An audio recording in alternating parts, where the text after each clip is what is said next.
Gravity Falls wasn't just a cartoon. It was a revolution of Western animation and a game changer for Disney Channel. The premise was simple. Two twins, Dipper and Mabel, are sent to live with their great uncle Stan for the summer in the mysterious town of Gravity Falls, where strange, supernatural things seem to happen that the locals just try to ignore.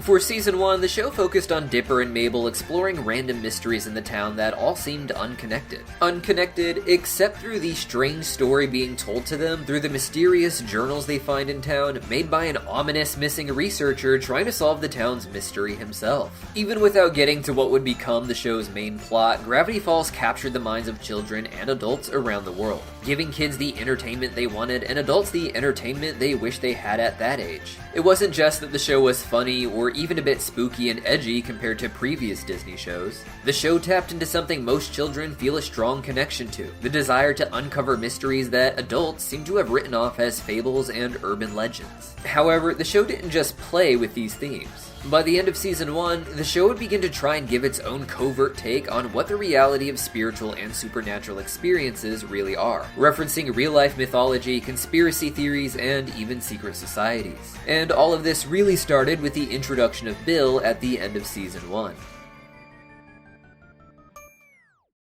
Bill was one of the many supernatural entities explored in the 3 journals left behind in Gravity Falls, but one that the journals warned was so dangerous that he should never be summoned under any circumstance. Despite this, Gideon gets his hands on one of the journals and uses the power to summon Bill to make a deal with him.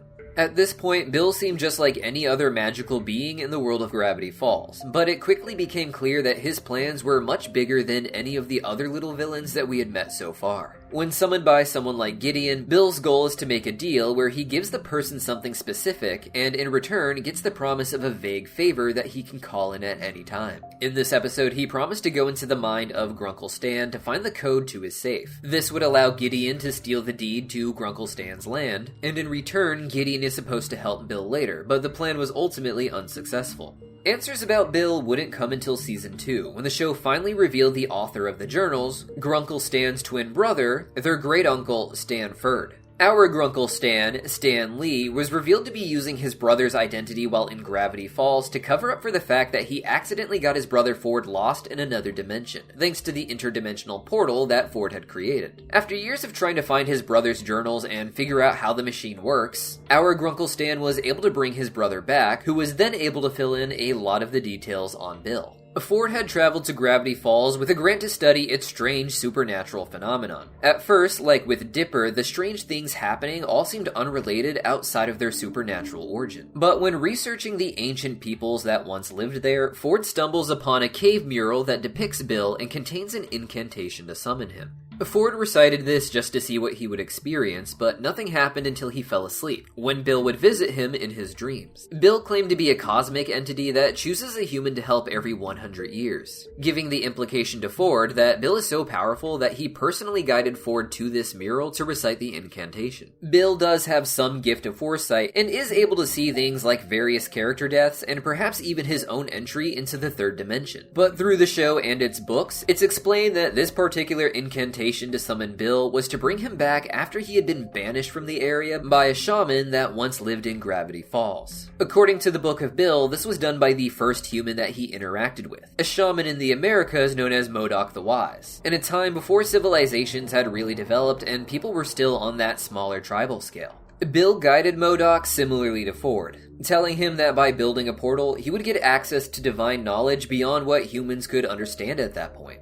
After seeing a glimpse of Weird Mageddon and realizing that Bill was an evil entity, however, Modoc the Wise used his spiritual expertise to banish Bill from Gravity Falls in particular. Meanwhile, the attempt at the portal would just create a bottomless pit, believed to be the bottomless pit beside the Mystery Shack. While the town of Gravity Falls would eventually be revealed to have a special connection to Bill's attempts to enter reality, he would still continue to try and get other people to build this portal in places around the world, before Ford stumbled upon the ruins and recited the incantation that would allow Bill to return. Bill presents himself to Ford as a muse, similar to the Greek tradition of spiritual muses who had greater knowledge than the humans and would help guide them to their own revelations. With Ford, just like with Modoc, the goal had always been to get him to build an interdimensional portal, something that was so successful it even created an interdimensional rift or tear that Ford would hide from Bill. With this, Bill himself would not just be able to enter Gravity Falls, but the entire Nightmare Realm and its chaos could as well, bringing about the Weirdmageddon. According to Bill, his entry into the physical world, the third dimension, was something prophesied 1 billion years in the past, and inevitably, he ends up tricking Mabel into giving him the interdimensional rift so that he can rip it open. After starting his Weirdmageddon, Bill realizes he can't leave Gravity Falls, however, protecting the rest of the world from his terror, with the only way out being a secret kept by Ford himself.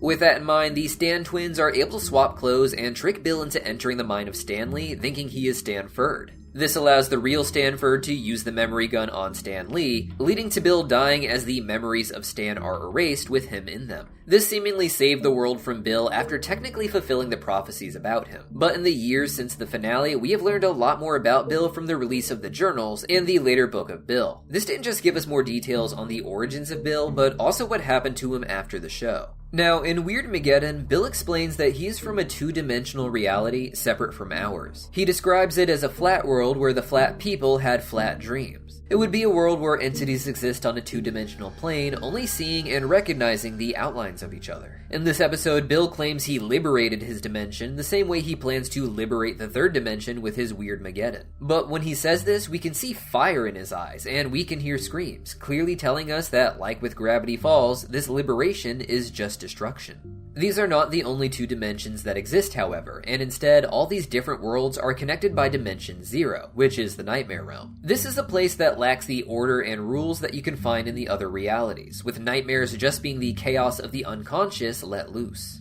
Because of this sort of formless chaos, it's the perfect place for beings like Bill who are not welcome in the other dimensions after committing heinous crimes, with the Nightmare Realm being the home to other chaotic and criminal entities, some of which end up becoming Bill's henchmaniacs. It's from here that he is able to communicate with the third dimension, as the Nightmare Realm allows him to connect to the personal dream spaces of different humans, at least when not magically banished like Bill was from Gravity Falls. In the book of Bill, we get a lot more of Bill's perspective on his life, with the explanation that he was able to see into the third dimension from his own 2D reality thanks to the special eye that he was born with. Bill claims in this book that he was beloved in his dimension and was declared by the mayor to be the best baby in the world, but Bill is the Prince of Lies. It's the reason his name is Bill Cipher, as even if he seems to be giving you the truth, it's one hidden in a complex coded language to mislead the person he is talking to, a cipher. It's because of this, another Gravity Falls book, The Curse of the Time Pirates, makes it clear that Bill cannot be trusted. This is a non-canon story in the greater world of Gravity Falls because it's a choose-your-own-adventure story. But according to the series creator Alex Hirsch, it has one part in its story that is 100% canon, with this later being confirmed within the show. This particular moment is at the ending where Dipper and Mabel meet the cosmic Axolotl between dimensions, who allows each of them to ask him a question. When Dipper asks for information on Bill, the Axolotl gives this poem. 60 degrees that come in threes, watches from within birch trees. Saw his own dimension burn, misses home and can't return. Says he's happy, he's a liar, blame the arson for the fire. If he wants to shirk the blame, he'll have to invoke my name. One way to absolve his crime, a different form, a different time. The important part of this poem was the Axolotl's confirmation that Bill is constantly lying about his origins as well as his feelings. It emphasizes here that he says he's happy, but that he's a liar, meaning he's a lot more tortured than he seems by what he's done, despite seemingly trying to do it again to the third dimension. This Axolotl is seen as the highest being of power in the Gravity Falls multiverse, and just as the poem claims, Bill Cipher invokes the name of this Axolotl when he is being erased in order to avoid a permanent death. This was one of the well-known moments throughout Gravity Falls where a character speaks backwards, so the audience has to play it in reverse to hear what is heard. Hey, XOLOTL! My time has come to burn! I invoke the ancient power that I may return! You'll notice that he spelled the word axolotl while asking for a second chance, confirming within the show that this axolotl is a being far above Bill, one who ultimately decides Bill's fate. With that in mind, it makes sense that Bill is lying when he says that he was the most beloved baby in his dimension, so important that they made his birthday a holiday. It's made clear in the book of Bill that Bill had a disdain for the people of his dimension, who refused to think about the third dimension, which was apparently outlawed to even be discussed. Bill says he wanted to show his people the splendor of the third dimension, but when he somehow rips open their reality, something horrible happened. This was his dimension's version of Weirdmageddon, with Bill not even being sure what his chaos did to everyone around him. In the Book of Bill, his explanation of this event is corrupted and censored, with little glimpses of the text having Bill being shocked by the consequences of his actions, but it being too late to stop before finding himself alone, covered in the blood of every being in his dimension. After his failure to explain what happened, Bill reveals that anytime he thinks about this, he just blacks out, showing that he has a hard time accepting what he did to his own people. The implication from the Axolotl is that Bill has had this sort of purposeful self-ignorance from the beginning, a desire to destroy and hurt others that he takes too far when not being treated with the reverence that he seems to think he deserves. His act of destruction was a longing to be greater and to show the 2D people what they are not capable of handling to prove that superiority. But he also has some level of trauma and regret from that childish, almost impulsive seeming choice. Despite the claims that he just wanted to show the people the third dimension, the Axolotl says that he's a liar and that he is the arsonist who needs to be blamed for the fire, indicating that he did intentionally do this and then just regretted it afterwards. A lot of people prefer more humanized villains, people who aren't evil from the beginning, but who were instead shaped by something bad happening to them. But if something did twist Bill from a well-meaning baby to the monster he became, he doesn't want to share it. He claims in his book that people want him to have some sort of humanized backstory, but by the end of it, it becomes clear that this just isn't the case, that he was just born evil and believes he can keep being evil even when being given mercy by the Axolotl. After destroying his home dimension, Bill claims he didn't really focus on the third dimension for a while, which probably seemed out of his reach. After an endless time conquering and hanging out in the nightmare realm, however, Bill learned that this chaotic nightmare dimension was going to revert to nothingness at some point. And when it did that, it was going to take everyone else with it that wasn't rooted in some other dimension. And with that in mind, Bill turned his eye towards the Earth again. Unfortunately, Bill's first obstacle was the Great Time Baby, who he claims is the guardian of our dimension. This is interesting because this Time Baby is a funny parallel to the real-life Greek god Kronos. According to the Book of Bill, Time Baby's real name is actually Cornelius Infinitum Titanicus, with the name Cornelius just being a formal way of saying Kronos. And Titanicus because Kronos, of course, was the leader of the 12 Titans. Later in the Book of Bill, when Bill is seen to be in an interdimensional prison, we see that he is sitting next to the actual depiction of Kronos eating his own children, however. Regardless, after defeating Time Baby and destroying the dinosaurs, Bill would begin to guide humans in their evolution so he could manipulate one into building a portal machine for him. The Earth would be chosen for this because of the weirdness attractor that exists in Gravity Falls, where the wall between the different dimensions is its thinnest in the entire universe, which 30 million years ago attracted a spaceship towards it that ended up crashing into the area. This was exactly what Bill needed, as it was with this technology that he thought people in Gravity Falls could build his portal, making his plans possible without humans having to develop the technology that aliens already had themselves on other planets. This is why Bill would choose to interact with MODOK the Wise in the beginning, as he was the wisest shaman not near Gravity Falls, but near the technology that would be used to create the portal. After guiding MODOK to its creation, the portal would only unleash some lake monsters, and MODOK would have his people flee, leaving behind only that magic spell to keep Bill out of the area, and warnings to those who may one day come there not to summon him.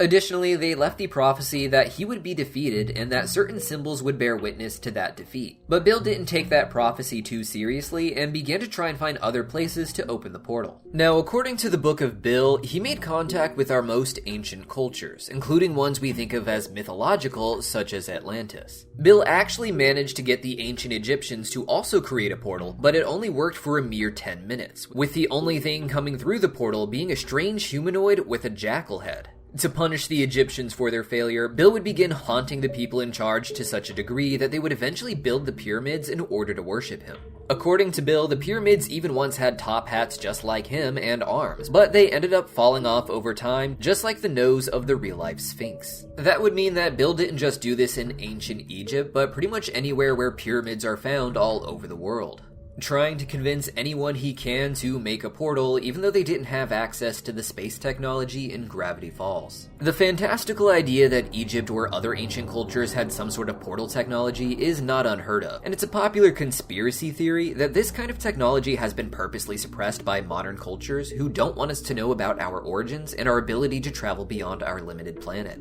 This theory is often accompanied by the symbolism of an O with a triangle or pyramid-like structure underneath it. This is believed by theorists to allude to the shape of the triangular portal, with the pyramids in this theory being a monument not to Bill, but to that technology. This O and triangle symbol is often associated with different gods in different cultures as well, meaning in universe all of these different cultures that have this symbolism are alluding just to Bill, with his big O-shaped eye and his triangular and pyramid-styled body. Like the Egyptians, the others would fail, of course, leading to Bill haunting their dreams and then them creating different symbols to worship and appease him. Additionally, what these cultures saw through the portal also seemed to inspire their local mythologies. For the 10 minutes that the Egyptian portal was open, they were said to see a jackal-headed humanoid, with this fitting the description of the Egyptian god of the dead, Anubis. Anubis was not just the god of death either, but the god of mummification, an important aspect of the ritual for preserving a pharaoh's body in the bill-shaped tombs of the pyramids, a ritual that's designed to make sure you live on in the afterlife.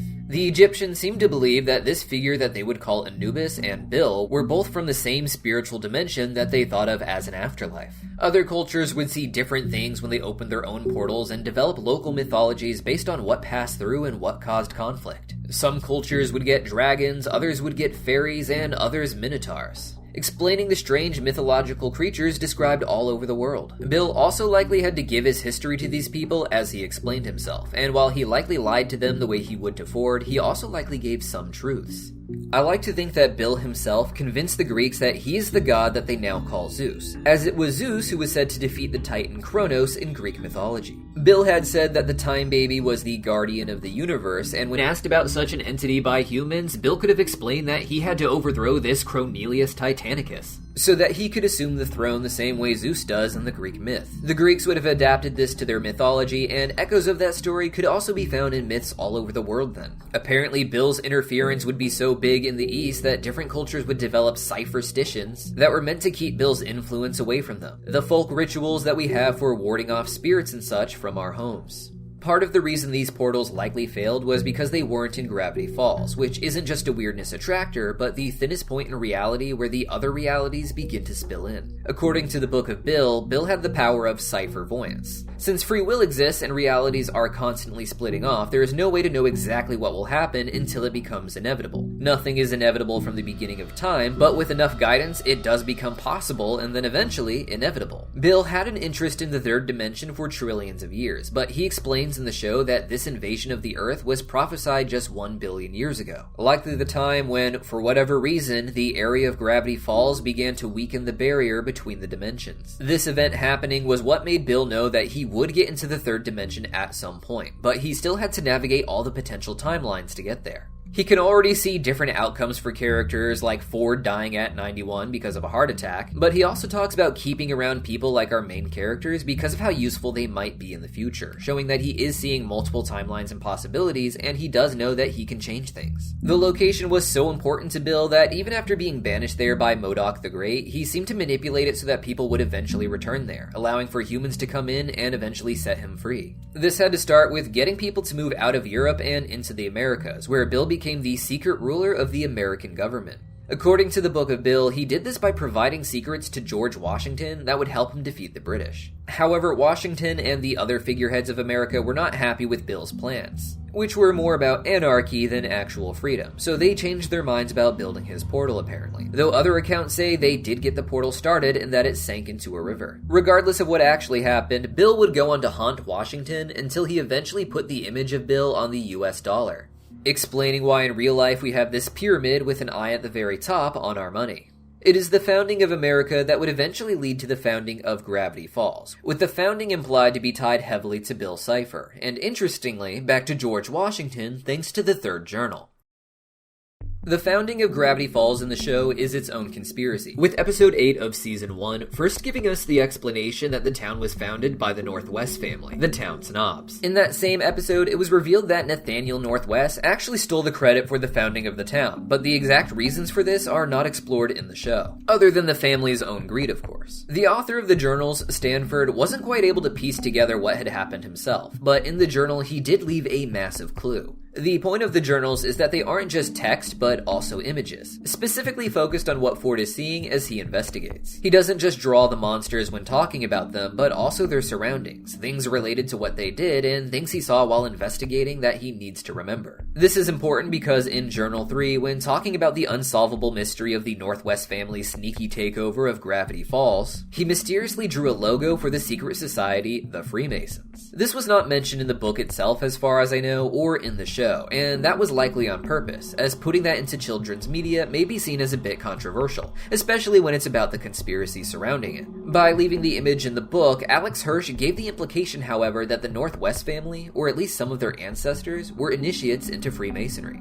Now, in real life, Freemasonry presents itself as a secret society that focuses on charity. But throughout history, they have been accused of controlling different civilizations around the world, particularly America. This is important in the show as we already established that Bill Cipher was in direct contact with George Washington. George Washington was not just one of our founding fathers, but like many of our founding fathers, he was actually a Freemason himself. In the darker conspiracies, Masonry is accused of just being the latest in a line of mystery schools worshipping a devil-like entity trying to make it into our world to be served like a god. Essentially, the story of Bill in Gravity Falls. The accusation is that the Masons inherited this tradition from the Knights Templar, who were known to excavate Jerusalem in hopes of finding esoteric secrets from the Second Temple period of Judaism. It is here that they are accused to have found a way to contact an entity that they called Baphomet, who the King of France accused of being a demonic force trying to control our world through the very rich Templars. This king himself was in debt to the Templars, and it's largely understood today that he accused the Templars of devil worship in order to get out of his debt and have them executed. The conspiracy theory continues to claim that the Knights Templar didn't inherit this information just from Jerusalem, but rather that the findings in Jerusalem were based on what the Israelites had learned from Moses, who had been initiated into the ways of the Egyptians as an adopted son into the royal classes. All of this coming back to the ancient Egyptian contact with Bill back before they had even built the pyramids. In the show, then, the implication is that Freemasonry is just one of many groups throughout history that had direct contact with Bill, allowing him to help guide their civilizations in return for trying to build the portal. It makes sense that in Gravity Falls, Masonry would be associated with Bill Cipher, as Bill's original dimension, the flat 2D universe, is referred to in the Book of Bill as Euclidia. This is a reference to the real-life Euclid, founder of the study of geometry in the form of shapes and lines, like a flat 2D dimension. Freemasonry is themed largely after architecture and geometry, with its logo just being the geometric tools of the square and compass. A reference that did manage to get sneaked into the original show with one of Bill's henchmaniacs. In the Masonic logo, each of these also forms a triangle, the symbol of Bill. These two intersecting triangles are theorized to represent the same thing that they can in Judaism with the Star of David, the upper spiritual world merging down with the lower physical world, with Freemasonry being an important part of the real-life start of America and its spread to the West. In the show, it would seem Bill purposely guided the New Americans to this point, just so that he could eventually get humans to Gravity Falls again. A place I imagine Native Americans avoided ever since the time of Modoc the Wise. From outside of Gravity Falls, Bill could directly interact with the Freemasons to guide America towards colonizing the land to the west, and eventually having the Masonic Northwest family take over as Gravity Falls leaders. This allowed for Bill to have a bit of control over Gravity Falls from the shadows, in a way not even explored within the show because of the controversial real-life conspiracies. Apparently, the plan for Masonry's connection to the show was even deeper, as in Journal 3, the same journal where we see the Masonic logo with the Northwest family, we learn that Dipper's own real name is actually Mason. This makes sense with the similarities it would have to Mabel, as Mason and Mabel share a similar start, something fun to do with naming twins. However, the symbolism goes even deeper. Mabel is of course just the name Abel with an M, Abel being one of the first two children in the Bible of Adam and Eve. Abel's older brother was Cain, who is known to found the first big city, making him the first architect of the world, or first Mason, if you will. Some of you have even found me on the original Angel subreddit, where you've pieced together that I am Theo Mason. Eventually, the influx of people into Gravity Falls would lead to someone finding the ruins depicting Bill and setting him free. Exactly what we saw would happen with Ford.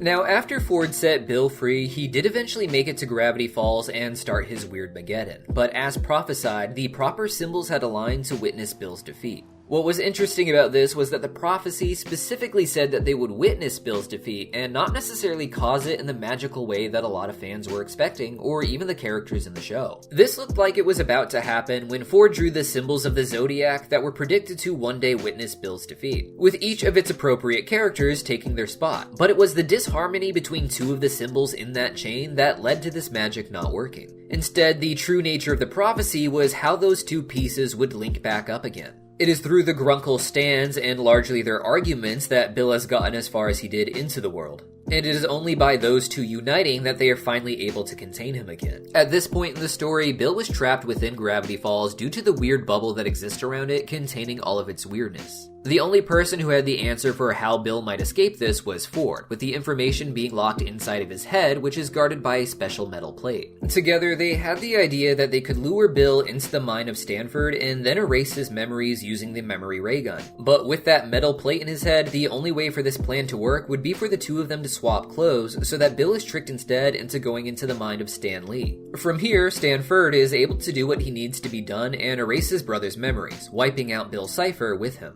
It makes sense that the symbols of the Zodiac were a chain, with these two pieces being broken in a way and unable to connect. Thus, the only way to fix the chain and fulfill the prophecy was not to link hands, but to actually switch places, to wrap themselves around each other like the links in the chain. But this wasn't enough to actually kill Bill, just to contain him. As discussed earlier, Dipper and Mabel were told that despite the Axolotl's seeming derision for Bill and his lies, Bill could escape his death by invoking the Axolotl's name, the highest of all gods in the Gravity Falls multiverse. This is interesting because in many cultures, the name of God is said to have special power, the power to do just about anything you desire in particular, but only in a way that ultimately suits the highest god. This is particularly important to Judaism, with its focus on the lost ineffable name of God. According to Jewish tradition, this lost name was once held by the entire world before coming to just the Jewish people, and then being lost after the destruction of their second temple in 70 AD. It's at this point that the Jewish people would stop saying the ineffable name out loud, as the ceremonial space where it was okay to invoke this name had been destroyed. When Bill invokes his name in reverse, it's not by saying the Axolotl's name, but by spelling it, something the Jewish Zohar says to do with the different versions of God's name in order to invoke its power, pronouncing it the way it's spelled instead of how it's spoken.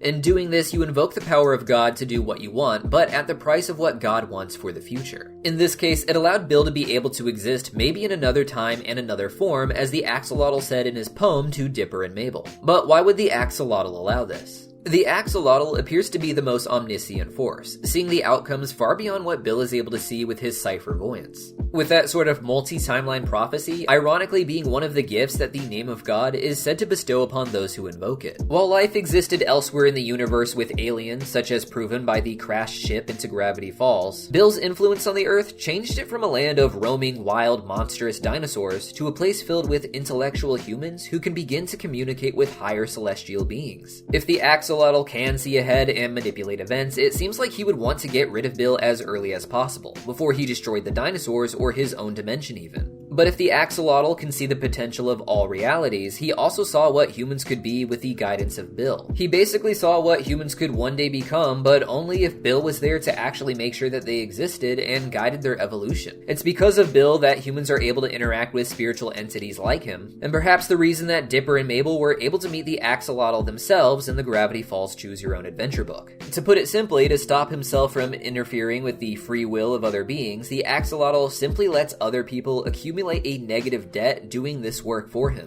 The Axolotl seemed to set up existence exactly as he needed to so that Bill would eventually bring the humans to what we are today. Something that wouldn't happen without the forbidden knowledge that Bill was constantly trading to humans for their help. He dangled the prize of the third dimension in front of Bill and even allowed him to have the prophecy that he would get into the third dimension one day, just so that he could manipulate Bill into manipulating the humans into something amazing. Further evidence for this comes from a character known as the Oracle, explored in the journals detailed by Stanford's travels. Stanford meets the Oracle in Dimension 52 after being sucked into the portal thanks to his fight with Grunkle Stan Lee. This figure knows a lot about Bill, and like Bill, appears to be able to see the future. This Oracle warns Stanford that he is the face of the man who will defeat Bill, slightly misleading him as the Oracle also likely saw Stanford's twin brother, Stanley. After Stanley was responsible for sending Stanford to the multiverse, hearing that he had to work with his twin brother likely would have set Stanford on a bad path. So this obscured half-truth allowed the Oracle to push Stanford in the right direction. The Oracle is the one who apparently gave Stanford the metal plate in his head as well, saying it was to protect him from Bill.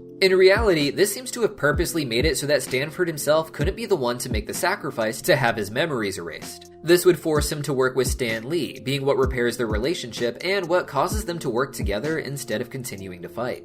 It is also, I believe, the reason that Stanley was able to get his memories back and why Bill was given the option at redemption. Throughout the journal, secret codes are used to give hidden messages from Stanford, including one that claims that the Oracle is the opposite of Bill, implying that they are very different, but also of equal power. The Oracle thus would appear to be a good version of Bill, one who focuses on the many possibilities with their many eyes, instead of just the single-minded one goal that Bill focuses on with his singular eye. This is important because at some point, the Oracle was seemingly pictured with Bill and his gang before being scratched out by Bill later. This could imply that at first the Oracle was evil and later found a good path. Maybe the Oracle and Bill had this same basic origin but evolved differently in opposite directions, to different extremes, but I think the truth is something else. The Oracle, to me, appears to have known early on that Bill would be a problem with a similar gift of foresight. And like the Axolotl, the Oracle would use this to guide Bill towards a better future, one in line with the Axolotl's vision. The show mentions yin and yang once when talking about Dipper and Mabel, and how even though they seem like opposites, it's the balance they bring that makes them such a great team, even when they can fight because of those differences as well. This was meant to parallel the story of Stanford and Stan Lee, whose eventual return to balance leads to Bill's defeat, and perhaps his own balance with his own yin-yang counterpart. For Dipper and Mabel, it's obvious that Dipper is yang, the light side or creation. This is the side of order for people who like things organized and perfect, the kind of person to solve a mystery. Mabel, meanwhile, is yin, the dark side, destruction, or even just disorder and chaos. She, of course, is a chaotic and wild personality that brings destruction everywhere she goes, but in the end, she does bring balance to Dipper and even keeps him grounded. The joke is that yin and yang are opposite sides of the same wheel, that you can't have one without the other, with creation itself only possible through the destructive forces like Mabel, who tear away what came before in order for something new to be built from it. We see this as well with Stanford, who, like Dipper, represents creation or light, and Stan Lee, who like Mabel, represents destruction or darkness. Finally, it makes sense that if Bill's destruction is being used to create something as great as human civilization and its progress, that he would represent destruction with some other opposite end, creation, guiding him, and that I believe is the Oracle. If the show was ultimately about Dipper, a creator, having to save Mabel, a destroyer, and Ford, a creator, wanting to save his brother, Stanley, also a destroyer, perhaps the Oracle is just the next level up on this, with the Oracle being a creator orchestrating things on their end in order to save Bill, who they care about in a similar way, like a brother. If it had been Stanford alone who had his memories erased, I think the family would have ultimately recovered in a way they wouldn't have if Stanley had permanently forgotten everything. Stanford's sacrifice would have been seen as something more necessary, the karmic return for what he did to bring Bill into this world, the conclusion of his great research into what causes all of this supernatural phenomena, and how to use that information to better the world. But with Stan Lee, even before Stanford got there was this entire summer of memories with Dipper and Mabel. Despite his hand in things, he does seem rather innocent, at least in that he doesn't deserve to have his memories erased in a way that we might think Ford could deserve. Not as a punishment, but as some sort of destiny to defeat Bill. However, because of the more innocent Stan Lee, I think the Oracle and the Axolotl purposely set it up so that Bill would have a way to save himself, so that Stanley's memories could be spared as well. With Grunkle Stan pretty quickly getting some of his memories back, Bill himself gets to continue to exist as well, but we see in the Book of Bill that this is in a sort of karmic space prison called the Theraprism. This is a place meant to rehabilitate entities like Bill, though he is explained to be an exceptional prisoner who managed to use the Book of Bill to contact the reader in an attempt to escape. Despite being in this prison, Bill claimed that if someone went to the forest in Gravity Falls and found the statue of him that was left behind when he entered Stanley's mind, all it would take is a handshake to maybe bring him back and let him inhabit another human body. Or it could destroy reality in an instant to even try. The idea of a godlike entity being tricked into going into the earth to be destroyed there is actually rather common in mythology. In the traditions of Judaism, this is essentially the story of Satan and the fallen angels, who watched from the heavens as humans developed and said that they were too sinful to inherit the earth. To prove how hard it would be to live in the material world, God dropped the angels down to the earth, where they immediately fell in lust for the human women and abandoned their duties to guide humanity. This is presented as part of God's ultimate plan to get rid of these envious angels, who were later banished even deeper into hell. all. This is also the key myth of Zoroastrianism, where the world is created specifically by the god of the good, Ahura Mazda, in order to trick the god of evil, Ahriman, into thinking the earth is important. When Ahura Mazda goes into the earth, Ahriman goes after him, entering the hearts of humanity to lead them astray, but allowing him to be defeated by good humans then. This all mirrors the story of Bill, the divine being tricked by the Axolotl and the Oracle, not just into his near death, but into his later imprisonment to escape it. It makes sense that the Axolotl would take on this role in the show, as the Axolotl is one of the forms taken on by the Aztec god Xolotl when trying to escape his own death. Xolotl is the god and twin brother of the more well-known Quetzalcoatl, with these two gods having very interesting similarities to the Egyptian Osiris. This gives the Axolotl in the show a twin to balance him out, even if we don't actually see him on screen or in any of the materials. The same way Dipper has Mabel, Stanford has Stan Lee, and the Oracle has Bill. With Quetzalcoatl and Xolotl, they both are involved in a death and resurrection narrative involving the saving of human souls. But in this duality, Quetzalcoatl takes on the more noble ideas that Osiris represented, accepting his death, but also his spiritual ascension that comes afterwards. His twin brother Xolotl, meanwhile, tries to escape death by turning himself into different forms, finally settling on the Axolotl. The Axolotl was believed to be an amphibious creature that was constantly in a larval or baby-like state, suggesting that when Xolotl refused to die, he actually refused to grow, creating his own prison where he's forever godlike, but also something of a baby. While earlier we discussed the idea that the Axolotl in Gravity Falls is the ultimate being of light and creation, the implication here is more so that the Axolotl represents the end of the destruction characters like Bill,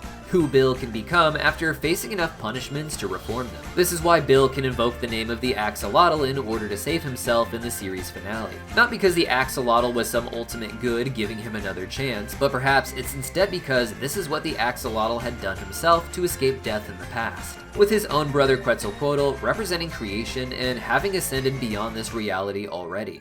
And for now, it seems to be the story of Bill Cipher. Of course, they could produce more books like the Journals or the Book of Bill and tell us even more, but at this time, I think what fans are really hoping for is the actual return of the show. In the past, Alex Hirsch had set up something of a treasure hunt, leading people to find the statue of Bill Cipher in the forest with the opportunity to shake its hand, giving the implication that all of this is meant to set up some sort of story where Bill could return and escape from this prison, perhaps being given another form in another place that isn't what he expects, and one where he actually will continue to be taught how to be a better person. This is just the latest in my series breaking down the intense mythological themes of different cartoons, and I'm trying to do more and more of them, so please consider signing up for an early access membership here on YouTube, or over on our Patreon. This video was available early first for people who really like this kind of content. Right now, we're getting enough support to make about one of these a month, but with enough members, we could bust out 2 a month and do even more interesting projects. Right now, we have our big breakdown on the Disney Hercules movie there to watch, with a strong focus on the secret sequels to the real-life Heracles myth that a lot of people don't realize exist. And we also have a large playlist of other cartoons and movies that we've broken down the deep mythological inspirations for. Consider checking those out, maybe starting with our Atlantis video. Links as always are in the pinned comment down below, and I'll see you guys next time.